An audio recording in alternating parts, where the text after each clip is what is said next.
Hello and welcome to Montgomery Talks. We're the podcast of Montgomery County issues, and we're coming to you from the Montgomery Community Media's podcast studios in Rockville. I'm Doug Tallman, senior reporter at MCM, and with me today is Councilmember Gabe Albornoz. And today we'll be discussing about his first few months on the council, as well as some issues surrounding the county. Welcome, Mr. Albornoz. Thanks, Doug. It's a pleasure to be here. Call me Gabe. Pardon me, I'm going to jump around a little bit. Yes, please. But I'd like to ask you about your background before becoming a councilman. But the news has an item today that I think we ought to talk about. So as we speak, it appears there's a deal to avert a government shutdown. Lawmakers are hoping President Trump signs the legislation. That has to be welcome news in Montgomery County. Oh, yes. We held a Health and Human Service Committee session 3 weeks ago during the heart of the shutdown, and we just learned about the unbelievable challenges, not just facing our federal workers, which were profound, and the fact that tens of thousands of county residents are one or two paychecks away from really being in financial crisis, but also the tens of thousands of people that receive federal services in the county, and the agencies tasked with providing those services and writing those checks had not been writing them. And so a lot of services were going by the wayside, and we heard from numerous nonprofit organizations that they themselves were just 1 or 2 months away from being in true crisis as well. So it is welcome news. I'm happy to hear that we're moving in a positive direction, because we could not have sustained another shutdown. Of course, we won't know until, I guess, Friday afternoon whether there will be another shutdown. Right. But so far, so good. So far, so good. So let's hope cooler heads prevail and that we continue in the right direction, because it would really just be awful if we had to go and take yet another step back and go through another shutdown.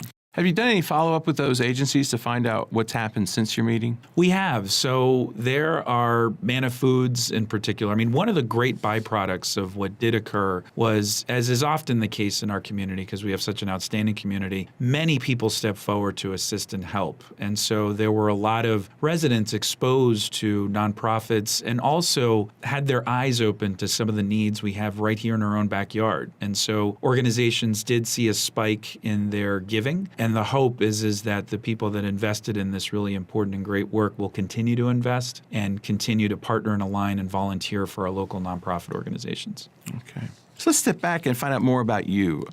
So you rose to the ranks of the county rec department to become its director. You live in Kensington now, but you lived around the county? Correct. Yes. I grew up living in Gaithersburg, Silver Spring, but spent most of my youth in Bethesda. Okay. You're elected in November, one of only a handful of candidates to earn Ike Leggett's endorsement. Yes, that's right. You attended Montgomery County schools? I did. I graduated from Whitman in 1994. Okay. And you have degrees from the University of Maryland and Johns Hopkins? Correct. Yep. Got my undergraduate from Maryland and my MBA from Johns Hopkins. Okay. Well, since you're Terp, I have one question for you. Absolutely. How deep is your hatred for Duke University? Oh, it's deep. It's deep. And I'll be honest, I still haven't fully gotten adjusted to the Big Ten. I miss the old rivalries. And when we played UVA earlier this year, my wife went to UVA. And so we've had a healthy rivalry in our house for a number of years. But I miss those games. And while I appreciate being in the Big Ten, it just doesn't feel quite the same. Did you ever light a sofa on fire on I did not. On campus? I was in a fraternity, but fortunately I did not participate in anything quite like that. Okay, all right. So how has growing up in Montgomery County shaped you as a community leader? You know, that's a good question, Doug. I think it wasn't until I got to college and when I did a Study Abroad program in Mexico City, working with homeless and runaway youth, that I really fully appreciated all the incredible resources and the world-class education that I received here. Didn't fully appreciate the bubble that I lived in. And it wasn't until I left this area that I saw what true injustice is and the effects of extreme poverty have on communities. And growing up here was such a special place. All my best friends today are my friends from high school. I rode my bike everywhere and grew up to a large extent in Glen Echo, and so would head down to the C&O Canal, and it was a really fantastic life growing up. And in my elementary school, we had a lot of international students, and so I had friends from Venezuela, Zaire, Ghana, Ecuador, you name it, from around the world, Poland. And so it exposed me to the world around us in a variety of ways, and it was just a great place to grow up, and I'm so happy to be raising my family here now. We have 4 kids under 10, 10, 8, 5, and 2. And we've got our hands full for sure. Thank God for coffee. But we're having a lot of fun. And we live 3 doors away from my mother and father-in-law, and my folks still live in the house I grew up in, just a couple miles from us. So I've had a lot of blessings in my life, and a lot of them stem from having grown up in this great community. And you're the son of immigrant parents, correct? Yeah, my dad is from Ecuador and my mom is from Chile, and they both attended Montgomery College and actually ended up graduating from Montgomery County Public Schools. My dad from Springbrook and my mom from Northwood. So how did that affect your growing up, being this first-generation American?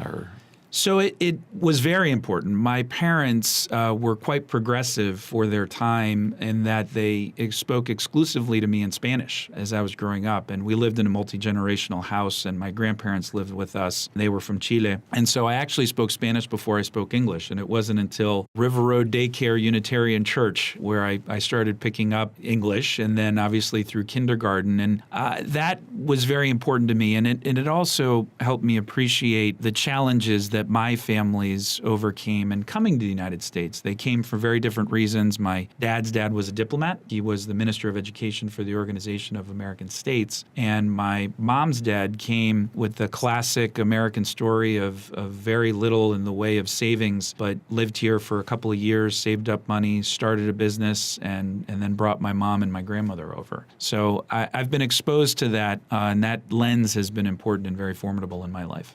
I would assume the county recreation department prepared you for just county government in general. It did. So I worked for the nonprofit sector prior to working at recreation, and I was the deputy director of the Latin American Youth Center and had just opened up their offices in Maryland. And I was helping to manage a staff of about 18 people, budget of about $2 million, and then I went from that to managing a staff of almost 3,000 with an operating budget of almost $30 million. But the hardest transition, Doug, was not going from managing a small organization to a large organization. It was learning government. It was learning bureaucracy. It was learning how to be effective and be able to accomplish your objectives in a way that was sustainable and during some very challenging fiscal times in the county. We got thrown right into the deep end. I had a almost 24% operating budget cut within my first year of assuming the directorship, and that taught me a lot. It toughened me up, frankly, but also made me well aware of just how important our services are to our county residents. Okay. And as a first-year council member, it's unusual that you're a committee chair. Yes. I'm so fortunate to have the support of my colleagues on the council and honored to be chairing the Health and Human Services Committee. Okay. HHS has, it seems to be where the rubber hits the road in terms of the diversity of this county. So many services for our diverse population come through your committee, or it has to be weighed by your committee. Can you talk about that? Well, I'm so happy you framed it that way because you're absolutely right. So the county is a microcosm of the rest of the country. We are urban, suburban, and rural. We have extreme wealth and we have extreme poverty. And just like the rest of the country, our middle class is shrinking, unfortunately, and struggling. And as we saw through the shutdown, it was alarming to see how many thousands of people are just 1 or 2 paychecks away from being in real financial crisis. So, and the other interesting aspects of the county is our fastest growing demographic is our older adult population. Currently, 9% of our population is over the age of 65. That will balloon to over 20% over the next 16 years. And our Department of Health and Human Services provides critical services to our vulnerable populations across the board. And as we see the growing need in our community and our county, it's a committee and a department that is going to play an even more important role moving forward to strengthen our social safety net. But the other role that I think our Department of Health and Human Services and our subcommittee plays as well is connecting dots. So we have a fairly strong infrastructure of healthcare in our county, especially relative to the rest of the country. We have a strong private sector, a strong nonprofit sector, and a strong public sector. But they don't often talk to each other in a way that they don't talk enough. And so there needs to be a better job connecting those sectors because we are seeing growing need across the board. And so it is a dream come true to be able to be serving on this committee. And the best part of the job so far, Doug, has been recognizing that so many of the issues that are facing our county as a whole are connected. Economic development, housing, transportation, and that leads to health issues. And so we're going to be focusing a lot on preventive health in our committee over the next 4 years. But it is exciting work, and I am thrilled to be doing it. Oh, okay. Okay, thank you. On another front, in terms of the county, you recently decided on the spending affordability number. You, Sidney Katz, and Nancy Navarro formed a minority in saying that you ought to rein in a little spending here. Is this a voting block that's kind of connected, or was it? It's not just happenstance that the three of you are voting this way, right? Well, I think that particular vote was a little organic, frankly. It sort of evolved after the committee session. I think Councilmember Friedson raised some important and good points regarding his concerns and how those numbers were derived. And I think where I came from and the context that I provided in deciding in the way I voted on that specific issue was having lived through the county's fiscal crisis. And, the county, because in large part of the economic downturn, but also in part because we just had grown so fast, so quickly, in a way that wasn't really sustainable. And I remember opening a recreation center or having one completed through its construction, but then not being able to open it for almost an entire year because we didn't have the operating budget dollars to be able to open it. And I also know the CIP as a whole is very challenged because it is now the debt service the county is paying. If it were a county agency, it would be the third largest county agency. And so that's not sustainable. And understandably, there's a lot of needs and interests, particularly in our education space. And I just was concerned that if we projected numbers that were too rosy, that we would make commitments that we wouldn't be able to honor. And I had gone through that and lived through the experience of what it feels like to then have to explain to a community, yes, this building has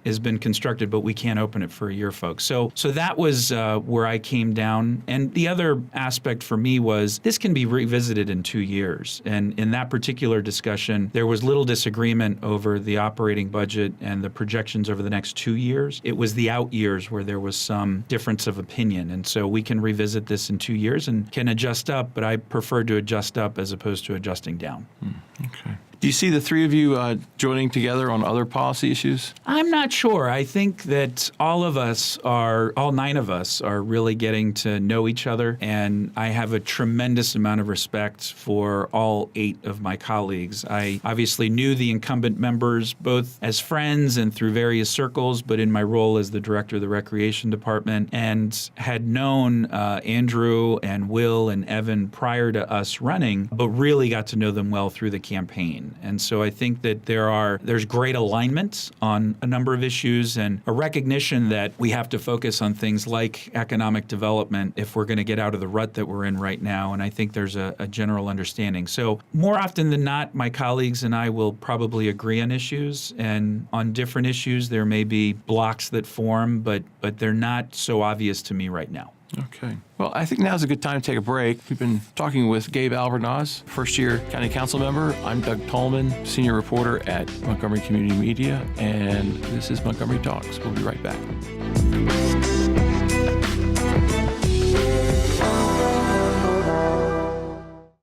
MCM, your community media center, is making Montgomery County a great place to live through programs like 21 This Week. Montgomery County's hardest-hitting political talk show keeps you up to date with the local political scene. Montgomery Community Media. Our middle name is Community.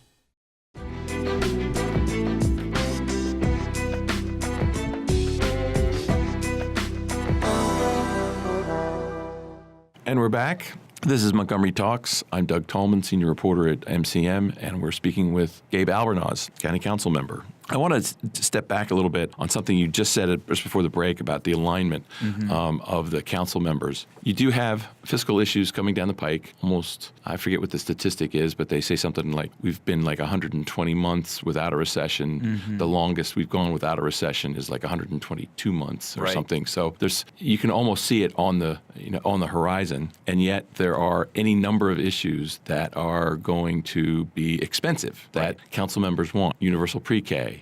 Tom Hucker's student loan debt ideas, even just examining more water fountains in the schools is going to cost money. Yep. So look into your crystal ball and what's going to happen. Yeah, well, my crystal ball is broken. It's in the shop. But no, I'm just kidding. I think we have real challenges on the horizon. And I think we have to acknowledge that we're going to go through some bumpy times over the next few years. The shutdown exacerbated that and disproportionately impacted our region. The tax breaks are I think, in the tax structure, where I think over the long run we'll see is going to have a negative impact on local jurisdictions. And I am positive about our relationships with the state. I think we have a new legislature and a governor that recognizes that they're going to have to be true partners in order for us to be able to address a number of the needs that we have within local jurisdictions. I've been very happy with the rhetoric regarding more capital infrastructure investment in our schools that would be carried out by the state. But there is no silver bullet in addressing what will inevitably the next recession before us. But we have to look at the long view, and we have to focus on economic development, and not just economic development where it's so highly concentrated right now in the western part of the county and particularly within Bethesda. But we need to look at more investment and more alignment on the eastern part of the county and the northern part of the county, where we do have more capacity to grow in a smart way that takes advantage of public transit, but that recognizes it is very difficult for us to tax our residents any more than they've already been taxed. I certainly heard that loud and clear through the campaign process and know it to be true within the community I live in. So we're going to have to build a broad coalition of support within our public and private sector, working collaboratively to fully address economic development. I think on a macro level, our council certainly understands that, and the county executive does as well. But we have to work collaboratively on policies, but also, frankly, just on rhetoric in trying to break through this impression that Montgomery County is a bad place to do business. I don't believe it is. And I think that there are numerous instances of businesses that are thriving here, that are successful. And there are stories that aren't being told enough. And I think as a council, that needs to be a focus moving forward. So, and I will say on a personal level, we have a great deal of respect for each other. So as times will get more difficult, I think this council in particular is well positioned to work collaboratively to address some of these complex issues. We're not going to agree on everything, nor should we. But I think there's a degree of respect that will be helpful as we deliberate over some of these tough issues. The news last week, or maybe 10 days ago, was that Amazon is thinking twice about moving to New York. Has anybody contacted Jeff Bezos and said, White Flint's still here? Not to my knowledge. I had a similar thought as I was reading that article, but I'll be candid, I'm not sure that how real their backing out of New York really in fact is. And it sounded from reading other articles like the policymakers in New York recognized the need for alignment and that there were going to be conversations there. But it brings up a good example. I thought, did a great job as a community coming together to pitch Amazon. And the fact that we ended up in the top 20 is no insignificant thing. And the reason we made that final list was because of all the tremendous assets that we have here in Montgomery County, a highly educated workforce, a very strong school system, a strong network of public transit. So I think we need to better leverage those assets moving forward, but also not just focus on big prizes like Amazon, which are important, but also recognize that over 85% of our businesses in Montgomery County have fewer than 15 employees. And if we help grow those businesses and help them identify capital and help them to hire more people and expand their business models, look at emerging industries and doubling down on those emerging industries, I think there's plenty of opportunity for us beyond just those big prizes like Amazon for us to be able to grow our economy, but by investing in our small local businesses. Okay, but what happens to White Flint, for example? I mean, a business with 15 employees is not going to take over, the 50 acres that are sitting there and outside of Kensington, correct? Absolutely.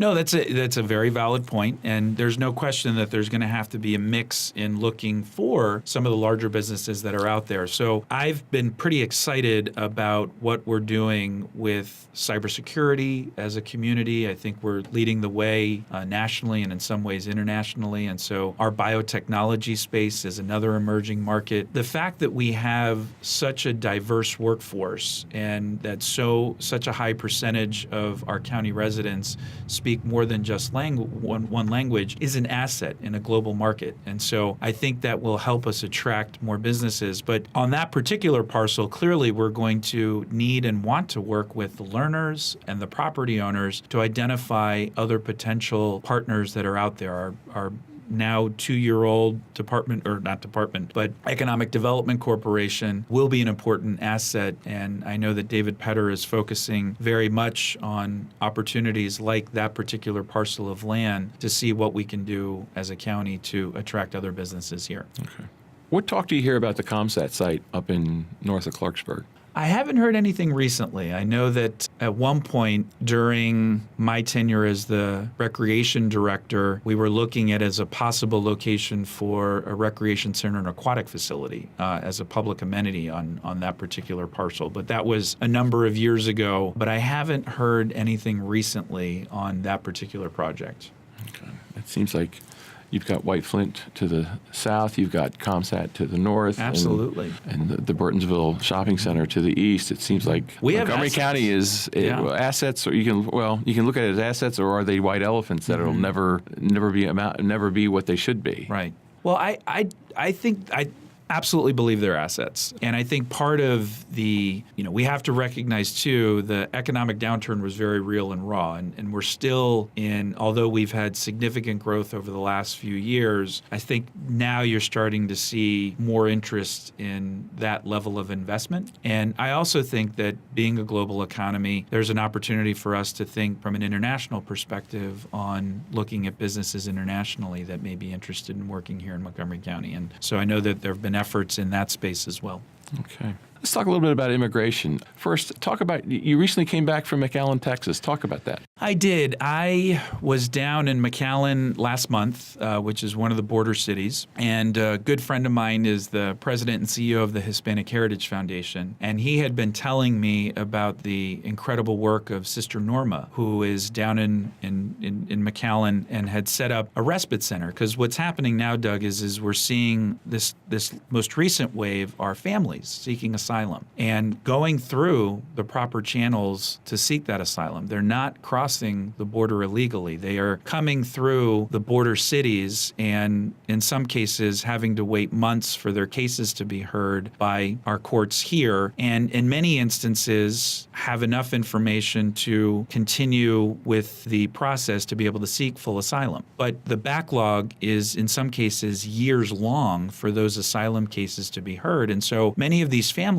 are being given a temporary status to be able to stay in the country until their asylum case is heard. And the reason there has been such a spike in many of the Central American countries that is leading to this most recent wave, it's interesting. There's a couple of factors. One, just the economic catastrophe that these countries are under, and very little in the way of economic development or any sort of hope to seek a meaningful or any kind of gainful employment. But the other interesting thing, as I learned, was there have been a record number of deportations over the last 8 years. And the gangs that had been formed in the United States and many of those members that had been deported headed back to those countries and augmented the very organized criminal activity. And so you are seeing unbelievable spikes in violence and it disproportionately impacting some parts within these countries. But another thing I heard while I was down there that was fascinating, Doug, in talking to some of the families was the feedback I got from some of them was they felt like if they didn't go now, they would never be able to go, because the feeling is that Trump is going to just shut the border down completely and that this was maybe one of their last opportunities. And that was also a reason why so many families were coming. But I saw a system that is overwhelmed. I saw a court system that is overwhelmed. I saw incredible volunteers doing their best to assist these families. And the respite center that we happened to go to was processing almost 500 people per day. And they estimated that almost 20% over the last year and a half are coming to our region because there's such a strong infrastructure here. And so it was a very eye-opening experience. It left me feeling overwhelmed and somewhat frustrated with our government and our overall system. But in a way, hope too, because in talking to the families and hearing more of their personal stories, what they've been able to overcome is remarkable. And I got a lot of inspiration from hearing some of those stories. Okay. Montgomery County has its own immigration policy in terms of how the police will interact with immigrants. Do you see and that was under the old council and the old county executive. I haven't heard anything about there being any changes, but are there any changes in the works on that front? No changes, just that we recognize we need to continue to be a welcoming community in a variety of different ways. Not only do I believe is that socially the right thing to do, but we have record unemployment in the county. And so many of the immigrants that are coming over are working, and they are helping advance our economy in a variety of ways. And so I believe the families that are coming over give a lot more than they take. And I feel fortunate that they've chosen our community as their home. And I think it's our responsibility to continue the long tradition of Montgomery County of being a welcoming community. And it's in all of our best interest, both economically and socially, to ensure we have a cohesive community. Which leads us to talk about public safety. You're a member of the Public Safety Committee, and I guess the biggest thing you guys are going to have in the next few months is going to be replacing Tom Manger. Yes, which will be difficult to do. What kind of person do you think should be in that role? So Tom, I thought, did a really fantastic job of community engagement. I know that Tom understood the importance of prevention, as an example, within the strategy of addressing some of our gang violence and youth delinquency. And Tom would always say he felt the county as a whole should be investing more in the kinds of programs that recreation was doing than on law enforcement over the long run. I'm hoping that we continue a collaborative approach through community partnerships. I'm hoping that we continue the best practice of transparency and ensuring that our community can feel comfortable and confident that we've got a police force that's well trained, that's culturally diverse, that reflects the diversity of the communities we're serving, and that understands those communities in a very authentic way. So a leader that is open to partnerships and continues the efforts to move forward with transparency, I think will be very important. Well, the new chief's going to inherit a force that had the unfortunate circumstance of the Robert White killing in June. What kinds of changes do you think need to be made to the force with this new chief in regards to the police-involved shootings? So a couple of areas. One, I do think that although we have a strong foundation and institution within community-based organizations and formal connections, I think we need to expand that. I think that we need to cast a wider net in ensuring all of our communities feel like they are part of the process and that they are heard. And so creating more time and space for there to be positive interactions and interactions, period, with our law enforcement, both from the rank and file, the folks that are on the street, all the way up through leadership. I think that will be very important to forge those alliances. And I also think that we need to make sure our police department has the resources they need and the training and capacity that they need to meet the growing needs and demand of our community. The fact that our police force has not grown significantly over the last 5 years, we have effectively the same number of officers. We don't have enough officers to pace the level of demographic, just sheer numbers changes we have in the county. We're going to surpass 1.2 million people in this next census. And I think we need to have a law enforcement in place that reflects the needs of our community and projects those numbers. So I think those are areas that we're going to be focusing on, but it will be a tall task, to say the least. We're fortunate in the county to not have some of the same mistrust that is there in other communities across the country, but we have to do everything possible to stay ahead of the curve and maintain and enhance the trust that we have in our law enforcement. Will Tawando has a bill in that'll be voted on at some point, the Law Enforcement Transparency and Trust Act, which would change the way incidents like Robert White's shooting would be investigated. Last I heard, just about everybody on the council has co-sponsored it, so I assume it's going to pass. By making these changes, though, it seems to run counter to the narrative that there is trust in the police agent, right? Well, yes and no. So the way I look at it is I thought the county established a best practice with our state's attorney's office in that they now partner with Howard County to conduct their investigation to ensure full transparency. And by all the accounts I've heard, that has been a successful process. And I think a reasonable model that other jurisdictions can follow as well, because it's in law enforcement's best interest to make sure that our community feels confident and comfortable with whatever investigation takes place. And I think shedding more light and having another degree of separation is a good and positive thing. And what I want to make sure our community understands is that we do have a remarkable law enforcement. We have great police department, in my opinion, among the best in the country. And this is in no way, from my perspective, a message that they're not to be trusted. That's not how I feel about this. I just feel that to stay ahead of the curve and create another opportunity for full transparency is in everyone's best interest. Okay, but the best practice that you described would be put aside for a new practice of investigating in-house or having the county much more in charge of what that investigation would take place when there is an officer-involved shooting. So it wouldn't be outsourced to Howard County. Right. So the part of the bill is that there would be collaboration with the local jurisdiction to investigate and lead the investigation when there is a police-involved shooting. Unfortunately, there are very few of them in Montgomery County. That's the great news, and let's hope it stays that way. So I do think having collaboration with other jurisdictions is important, and as I understand it, we have reached out to Howard County. They are very interested in partnering with us and creating a policy process that's similar to the one that we want to establish. And this bill is very much in the work stage. I'm meeting with our representatives from the Fraternal Order of Police later this week to talk more about, from their perspective, their concerns about the bill. And as I'm learning as a new council member, we have a robust process in place so that we can ensure from when a bill is drafted to when it's actually enacted, there's ample community input. We can adjust it as necessary. But I do think that it's important for us as a community to stay ahead of the curve and to ensure full transparency in any police investigation. So if you were the police chief, what would you do with the officer involved in the Robert White shooting? That's a good question, Doug. I don't know enough about that specific case to be able to say specifically what I would do.